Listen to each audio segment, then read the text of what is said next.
কোরবানি সবসময় ভাগে না দিয়ে একা দিতে পারলে উত্তম, ভাগে না দিয়ে একাকে দিতে পারলে ভালো। গরুতে আপনি ভাগে কোরবানি দিলেন, সেটার চাইতে ছাগলে আপনি একাকি কোরবানি দিতে পারলে বেশি ভালো। কারণ সাধারণত এক ভাগ গরুতে কোরবানিতে যে টাকা চায়, সাধারণত জেনারেলি একটা ছাগলে অলমোস্ট সে পরিমাণ বা তার চেয়ে কোনো কোনো ক্ষেত্রে 1-2 হাজার আরো বেশি যায়। তাহলে আপনার অর্থ খরচ তো অলমোস্ট সমান বা বেশি হচ্ছে। এদিকে একাধিক ব্যক্তি একই পশুতে কোরবানি দিলে সেখানে ঠিকমতো বন্টন হলো কিনা, কারোর মনে কোনো দুঃখ থাকলো কিনা, কোনো কম বেশ হলো কিনা, নানাবিধ বিষয় থাকে।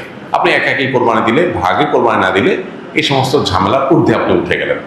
তবে এটা ঠিক যে একাধিক ব্যক্তি যদি একটা পশুতে কোরবানি দেয় এবং কারোর নিয়তের ভিতরে ভেজাল থাকে, এর জন্য সবার নিয়ত নষ্ট হয়ে যাবে, কারোর কোরবানি হবে ব্যাপারটা সেরকম না।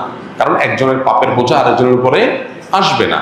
তারপরও সতর্কতামূলক উপায় হলো নিজের হালাল টাকা দিয়ে নিজের মতো করে কোরবানি দিতে পারা। শরীকে কোরবানি দিলে সেটা সম্পূর্ণ জায়েজ।